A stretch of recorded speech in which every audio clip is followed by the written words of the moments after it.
Hello, welcome back to Ever17 out of Infinity. Okay, let's keep going. A uniformed staff member, different than you, was talking to him. She gave him a warm smile as she said this. Feeling that he seemed a little desperate, he quickly blurted out an answer.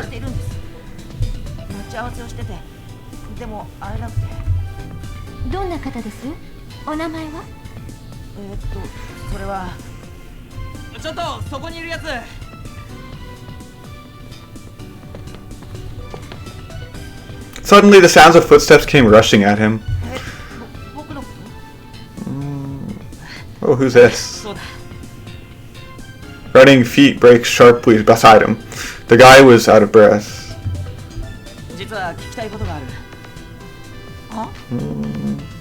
Surprised, he slowly opened his mouth. Ooh. There was nothing to do but see where the conversation went.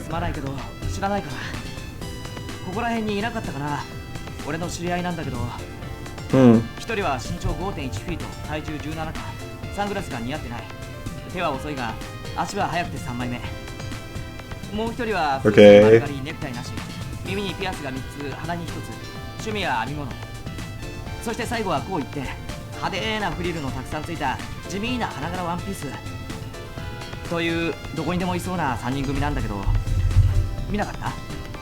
I don't know. The young kid shook his head.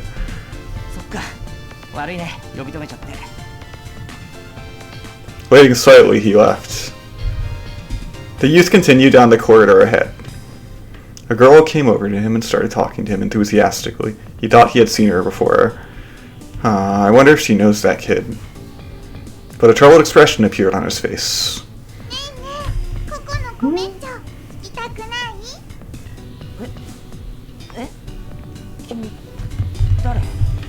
Wow, so that's it. She was probably one of those kind of people that would talk to anyone about anything interesting. He thought he would go down below. Talk to anyone about anything, okay? Anywhere, whether you were interested or not. He thought you would go down the elevator and silently swallow the waiting patrons. He went with them further into the depths of LeMU. He walked around aimlessly. The attractions were all packed with visitors. Everyone beamed smiles and yelled happily, all evidence of LeMU's popularity. But still wandering around a packed and lively amusement park was lit. Yeah. He couldn't help but trudging around with heavy feet held his expression in check. Okay. Walking around in this place blindly, he thought he might never run into it. The floor was a lot wider than he'd imagined. He took his PDA multi-purpose communication device out from his pocket. He pushed a button. This guy's like, I hate my job. He didn't have any messages in the mail either. But the problem seemed to be it was out of range. At least that was what the display said.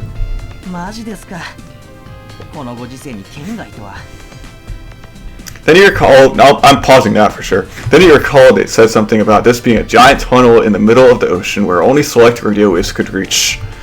And that LeMU used special electronic equipment, which wasn't very compatible with mobile equipment.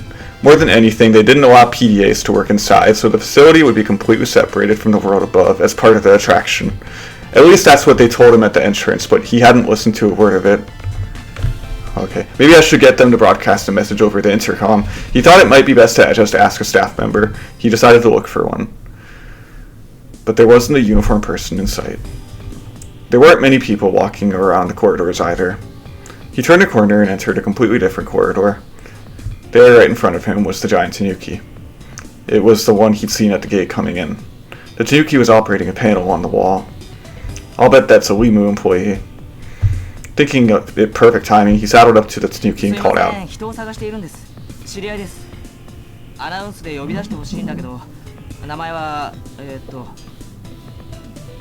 The Tanuki slowly turned around and looked at him. But it didn't say anything. The Tanuki turned away, avoiding him. He was being ignored. Well, yay. I wonder if it didn't hear me.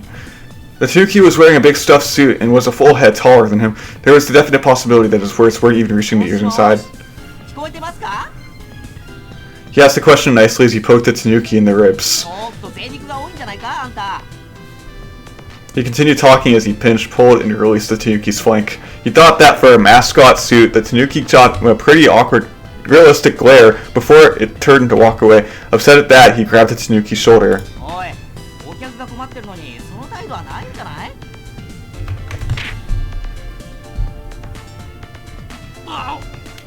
That wasn't nice. He'd been gut punched. The Tanuki had actually sucked him.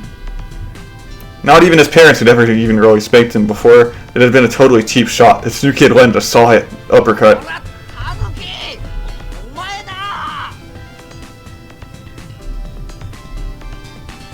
He went down to his knees and keeled over.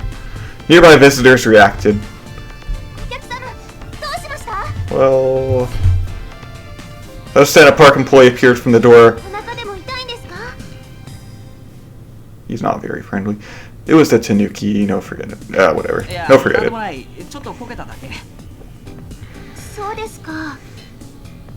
He couldn't bring himself to say that the Tanuki had floored him with one punch.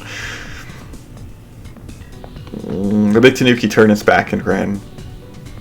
The Tanuki silhouette pranced slightly away into the distance. A moment later, it had disappeared up the hallway ahead. The staffer looked after the Tanuki as she spoke.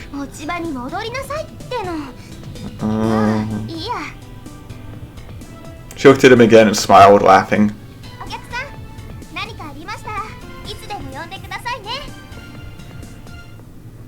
The staffer disappeared.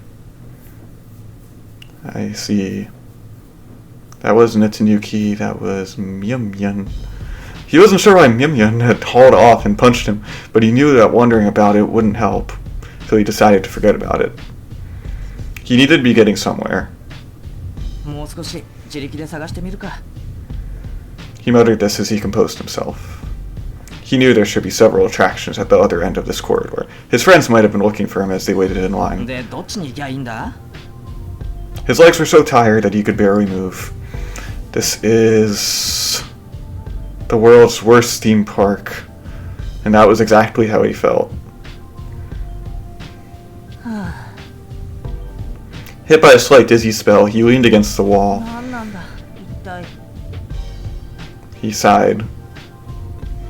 He was fully and utterly beat. The staffer had just been talking to him had vanished somewhere. You wasn't around either. He had lost sight of the other girl as well. He was alone again.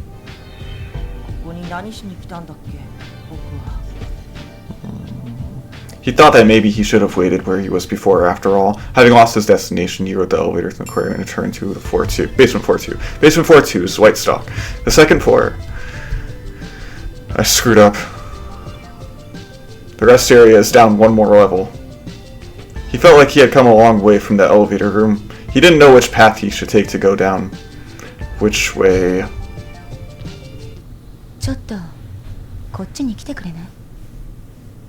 A voice called to him from somewhere. From somewhere.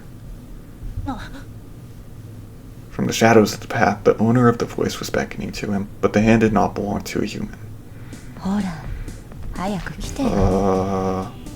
It was the whispering voice of a young woman. Her bulky black arm was swaying rhythmically. Disturbed by the difference between the voice and its owner's appearance, he moved hypnotized in its direction. The hand and arm clearly belonged to a Tanuki. It was a big Tanuki. Okay. He was led by the Tanuki into a room at the end of the walkway, or rather packed into it. Is this the girls' changing room? He saw a uniform like the one Yu had been wearing, packed away inside the locker. Hey, I can even see some women's underwear. The room smelled like perfume. The air was saturated with a scent so strong it almost made him choke. The smell was about to overwhelm him. He struggled to get his mind under control and maintain his focus. Yeah, the Tanuki asked the same question again. Come to think of it, why was she a Tanuki anyway? He had no clue.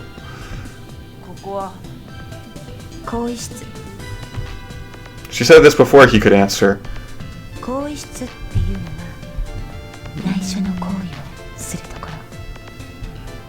She said this quietly. Oh. Suddenly his vision faded. Everything went completely dark.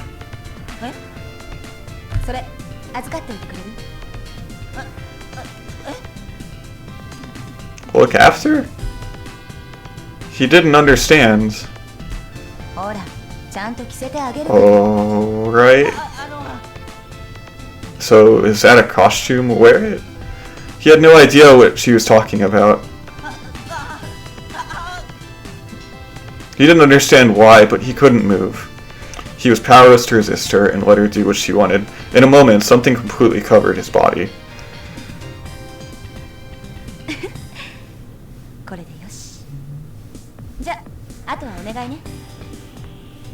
And the light sound of her footsteps faded into the distance. The last thing he heard was the click of a door shutting. He heard the sound. But he did not see her leave. What did she do to me? His face felt heavy. His body felt heavy. He had tunnel vision. And for some reason his body was bristling with hair. Could it be... This is the mascot outfit. When he shook his head, it made it sound like bristles crushing something. And there was a smell. There was some other scent from inside the costume. A sweet smell that made him dizzy. It pierced deep into his brain. Before he knew what was going on, he had opened the door and was shuffling out into the pathway. Without thinking, he let out a cry. He had found it. It's that Tanuki. He had just heard that it was not a Tanuki, but Mien Mien the fox monkey, but that information had already disappeared from his mind. I forgot its name. It doesn't matter though, he's the one that hit me and ran away. He didn't want revenge. But he did want to ask why it had done what it did. Without making a sound, he slowly approached the Tanuki mascot, Mien Mien, and as soon as he got behind it, he quickly grabbed the costume by the head. There!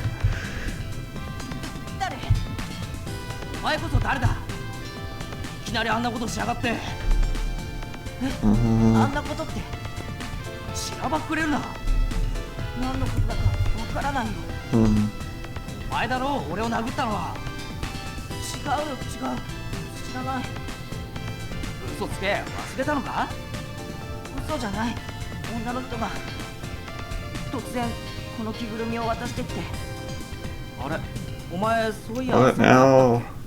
いつの間に着替えたんだ? 今来たばっかりだよ、僕は。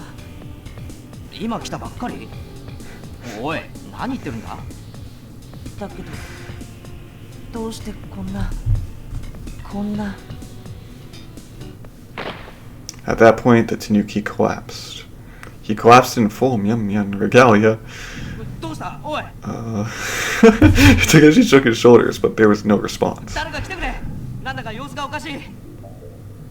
He yelled.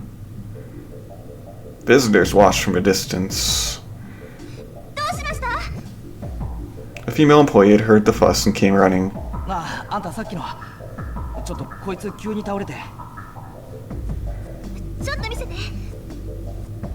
The employee took the pulse of the fallen youth.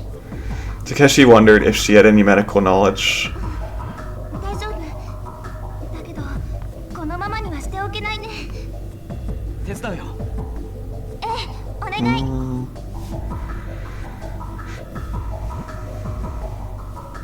Why had this happened?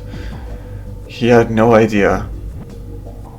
No idea where he was. Where had he gone? Shaking, feeling ill. He could feel hair from the costume rubbing along both of his sides as two people carried him, rubbing.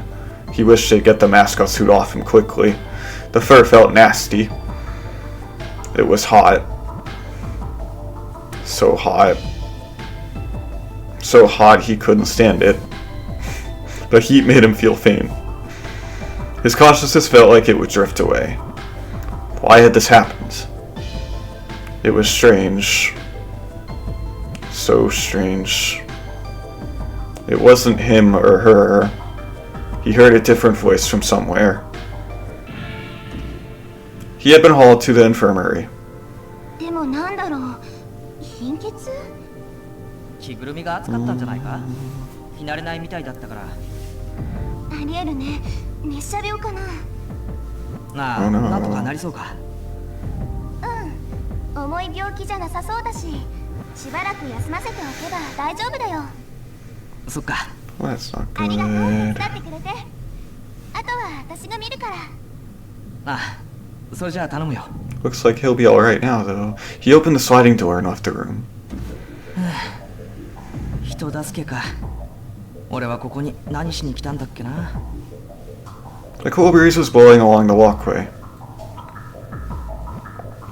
Breeze. But where was it coming from? He wondered where he had come from. He saw something faintly. A ceiling. Sheets. A bed. He had been put to sleep on a bed. On a bed in the infirmary. He saw something again. Below the sick room bed. Who is on the bed below? Who is this? This isn't me. Of course not. He decided to go further down the hall. The third floor underground, they had called it Drit Stock. The guys, they've got to be lined up waiting for a crowd ride somewhere. He dashed into the elevator. The doors reopened silently and closed again. Huh? One other person had gotten on. A girl. A girl. More like a young woman, I guess. One girl had gotten on. She was about high school age. The elevator floated upward an instant before descending. There was the faint sound of movement and vibration. And then his eyes met with the girl's. He wondered why. The girl stared at him suspiciously. 何なのあなた。どうしてこんなところにいるの？なんでついてくるのよ。Apologize. Just exactly who are you? Stay silent. I'll apologize. He didn't recall seeing her, but he nodded slightly in apology. 何か気に障ったかな。別に。He was getting more and more confused. つまりこのエレベーター従業員専用なの。だから。ああ、なるほど。Okay. Boom. Jolting suddenly, the elevator stopped. He looked at the ceiling. The lights flickered unsteadily. なんだ。まさか。まさか何なんだよ。What now? It couldn't be. He wondered if something had gone terribly wrong. It was strange. Very strange. Who's this? Oh, it's her. We finally met. I've been looking for you this whole time. But his voice didn't reach her.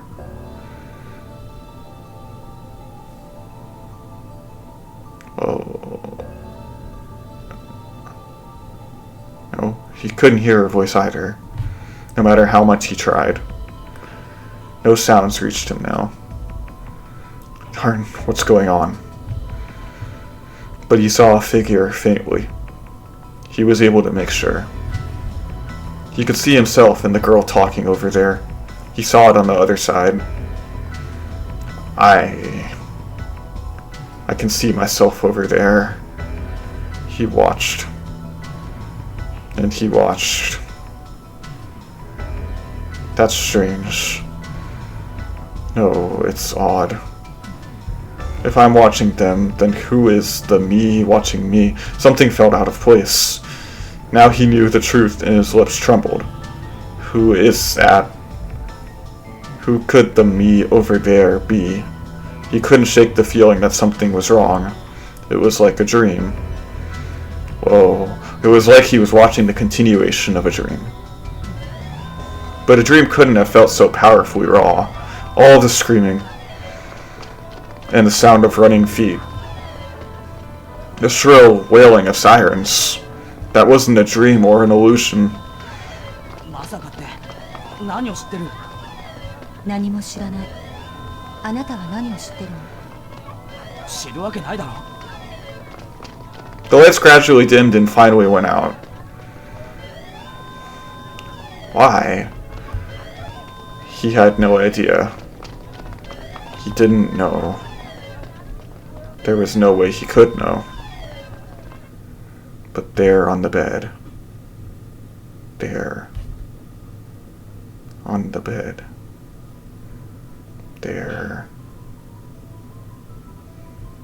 The bed below. The bed on top. The bed below. Who are you? Who? Stop. Please stop. Don't come out.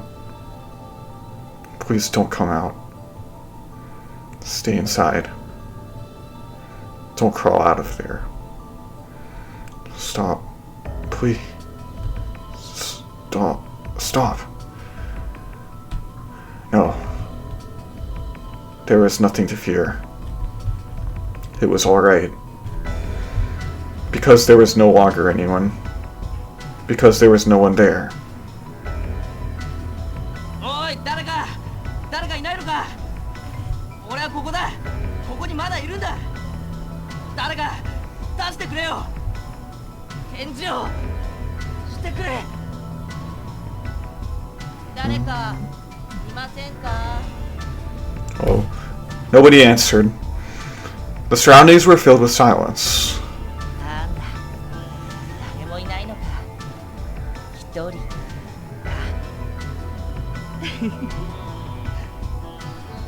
He burst with laughter.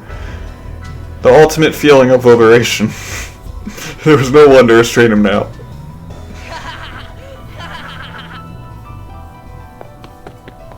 And he ran. But no one stopped him. Getting there was easy. All that was left was to aim for the center. Just take a step. It was simple. He threw his body into the water. He sank.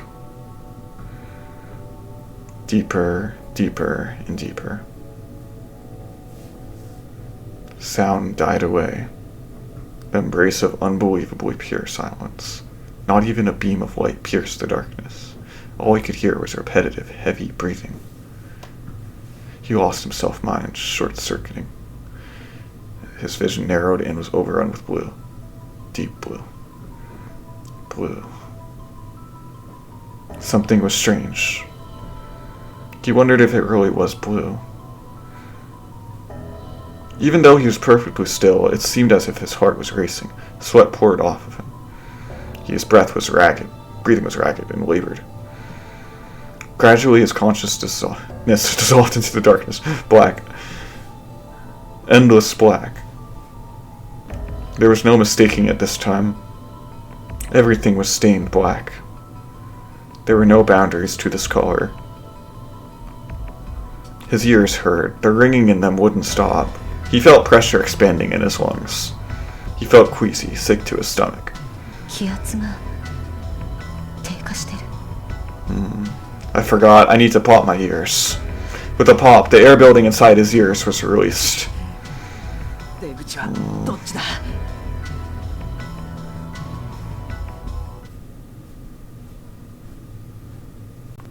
Pitch black. Nothing moved. He didn't move either. There wasn't any sign of a breeze. He didn't hear anything. Just echoes from something invisible. Time froze to a stop. If he stopped here, he felt like he would forget that he was even alive. It was his intuition, only a little more. No. It was no good. He had to get out. But he didn't even know which direction to go. He had to get himself out of this darkness, had to. But what could he do? What could? He didn't know. He didn't know.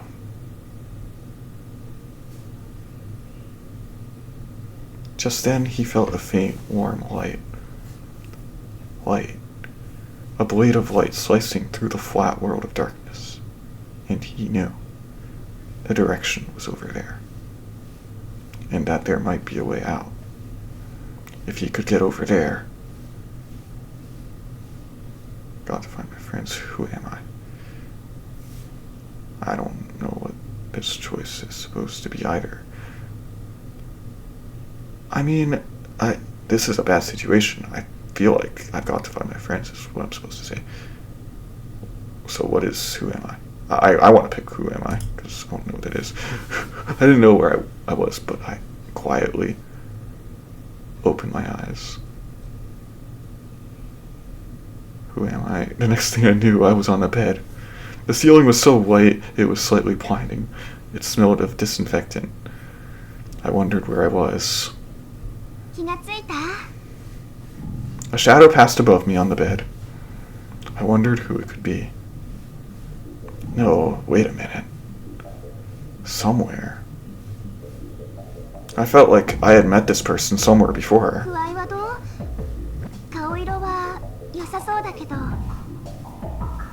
Who was it? I knew her. I was sure that I knew her. Still, I couldn't put my finger on any one thing about her that I knew. The more I thought about it, the more the area around my temples pounded with pain.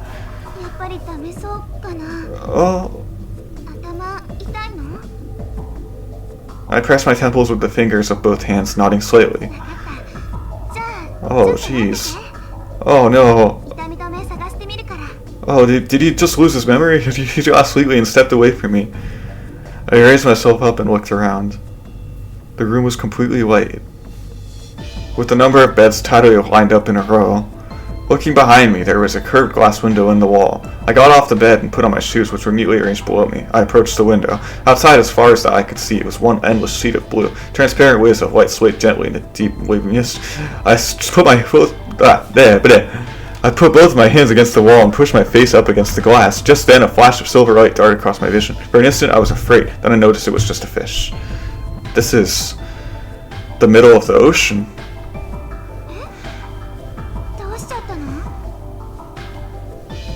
At some point, the girl had come to stand beside me.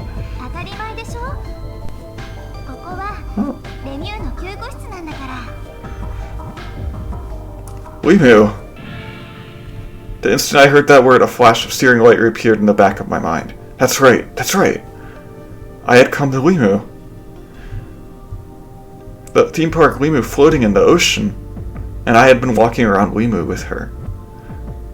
There were ancient ruins, and the whale floating in the darkness, the jellyfish gondola, and the merry-go-round. But why had I come to this place, to LeMU? Had I come for fun? Of course I had. This was a theme park after all. But was that right? Was that really the reason? Violent head pain struck me again. I shook my head again and again, my face distorted from the pain.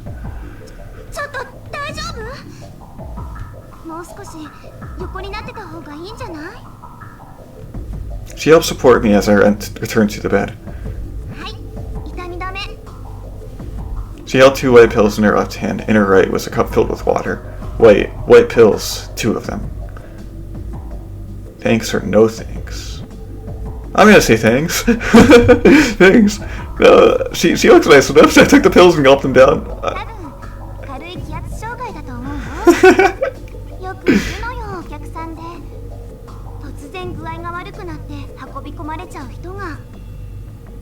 As she said this, she slyly took the cup from my hand.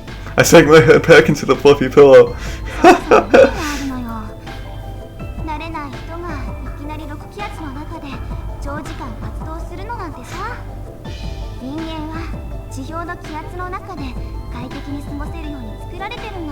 Okay, I think I can trust her. She doesn't look like she's gonna hurt me. Right?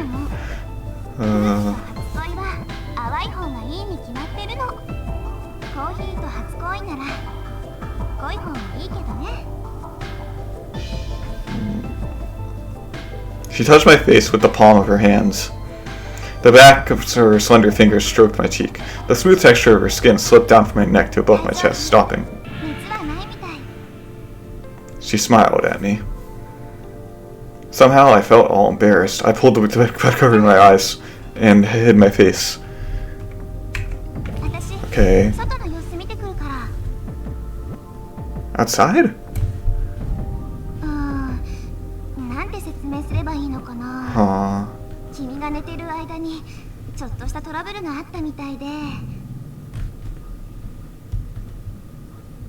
Trouble?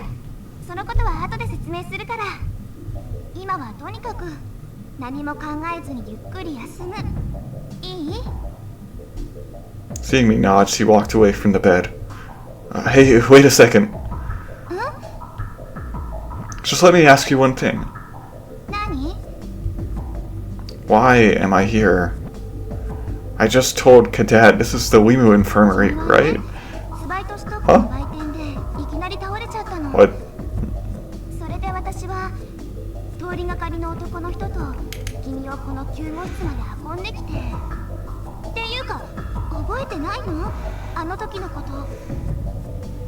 Kiosk, at the kiosk. In front of a big window. A sweet smell. Something covering my body. The LeMU mascot.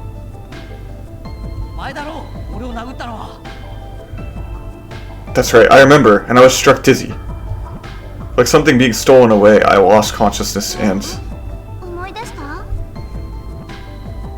Yes. I shook my head and answered.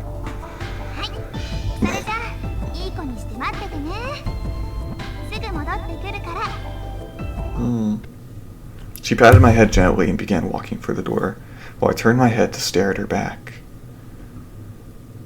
My name's You. My last name is Tanaka. My real name is much longer, though. But it's such a pain. Just call me You. I remembered her words. You turned at the door. You turned... No, not again. You turned at the door and looked back at me, lifting her hand to wave and left infirmary. All inside the room was quiet like time had stopped. I didn't know if the medicine would start to work or not, but my head was completely gone. As I stared at the ceiling, I thought about the events leading to my being in that bed. Before I passed out, I had been walking around LeMU with You. We had gone to a shop and were talking. Then we rode an egg-shaped elevator up 2 floors. Before I had met You, I had been in a small park. I was on a bench in that park. I was waiting for someone. Who was I waiting for? I didn't know. My memory was a fog, and thinking about events after that, my mind just seemed to cloud over. I shook my head several times trying to clear it and concentrate. Why was I here? Why had I come to LeMU?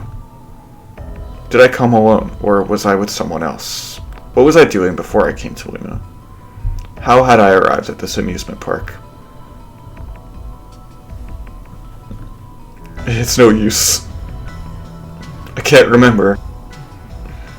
The thread of my memory was cut off right there.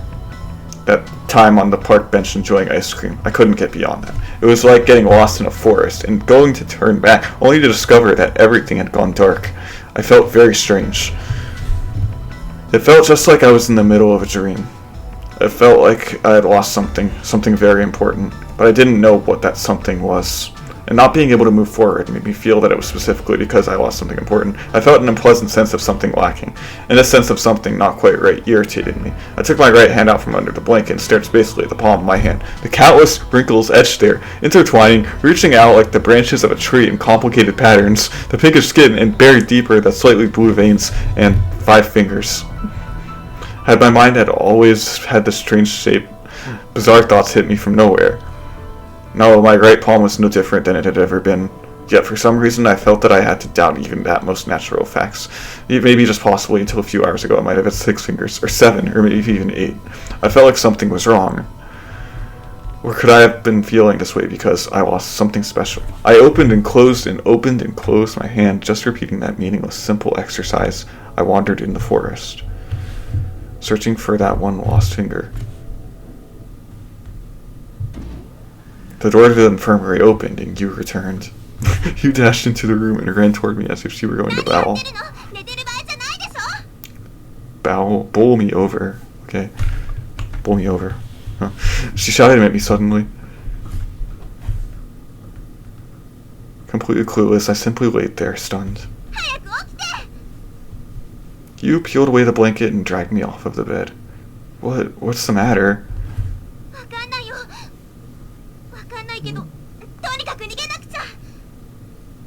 You had a panicked expression. The relaxed look that had been on your face just a while ago had vanished completely.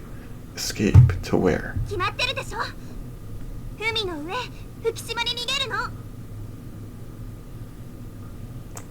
Why?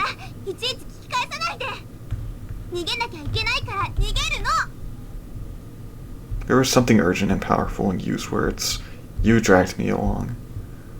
From her powerful grip, I felt a sharp sense of crisis. I hurriedly slipped on my sneakers and fled out of the room with her.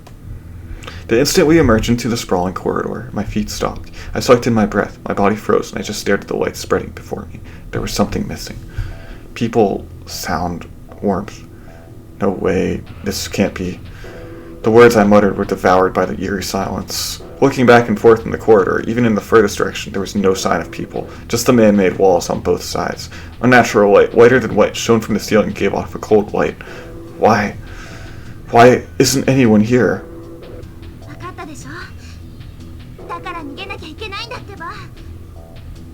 Everyone, where could everyone be?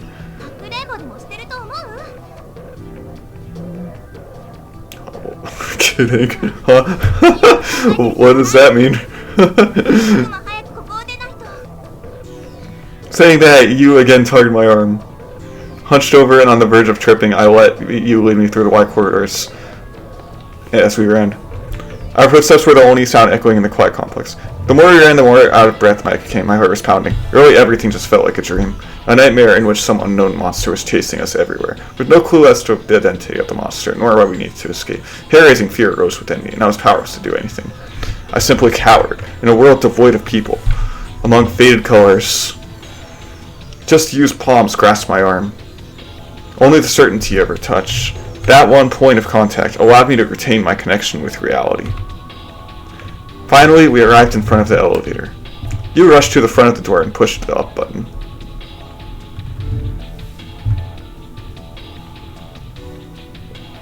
The button was unlit.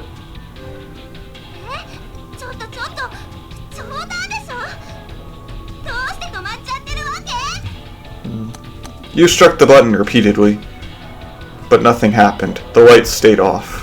There was no sign that the floor display above the elevator doors was functioning either. Hey, aren't there any emergency stairs or anything? You looked back and shifted her eyes around us to see what you were thinking. Saying only that, she dashed off. Straight down that long, stretching corridor. You turned her head to the left and right, looking for something. It looked like she soon found what she was looking for, and she headed toward it single-mindedly. A ladder. Next to it was written in straight red letters, "Emergency exit," with an arrow pointing upward. At the other end of the ladder was the ceiling and a sturdy-looking door with a round-shaped handle attached to it. Are there emergency stairs on the other side? Without answering, you started climbing the ladder. She turned the handle and opened the door.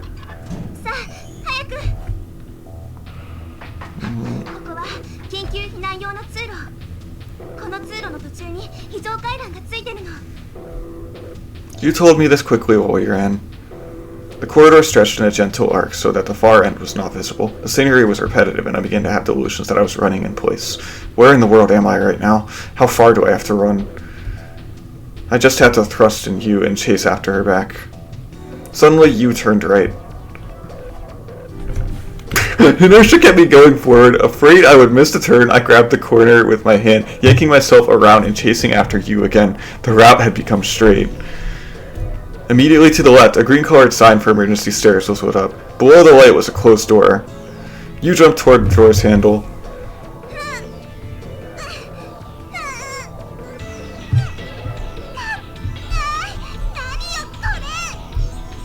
They're in trouble. You was desperately trying to turn the handle. It won't open?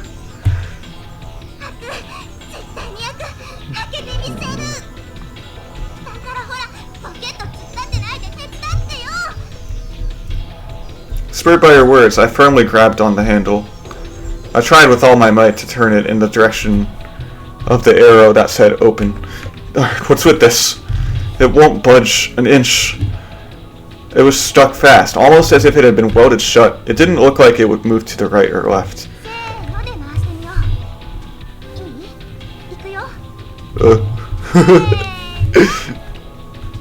With that, I threw my complete weight onto the handle. O-P-E-N! Just then, it happened. A sound arose up as if from inside the earth, echoing heavily from somewhere. You and I relaxed our grips and looked at each other.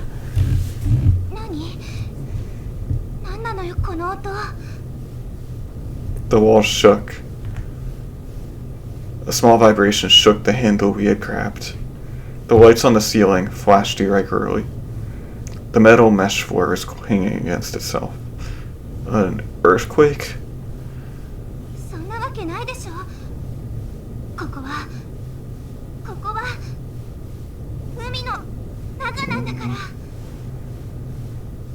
The vibrations gradually increased in intensity. The squeaking sound of steel against steel shocked our ears. You and I held our breath, waiting still. We tried to focus, sharpening our senses, our eyes wandering the void. A low, growling sound.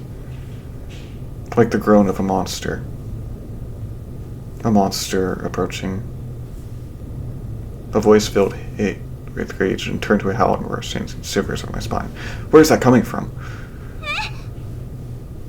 Where is it coming from? Yu's voice approached a scream. Her face lost all color and her lips went dry. The eyes behind her silky, swaying bangs looked as if they were about to cry. Silky, swaying bangs. Wind. It's wind. Muttering this, I looked in the direction of the wind. Down the extremely long corridor. Something appeared pushing and vying for space.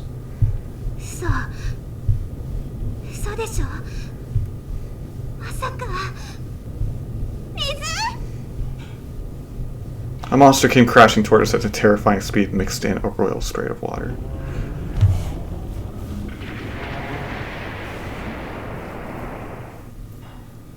There was no doubt. It was a rushing behemoth of water. A massive froth of waves. Ah! It was not the time to be shouting. You and I started sprinting desperately. Okay. Wow. Well, this is not good. Bye!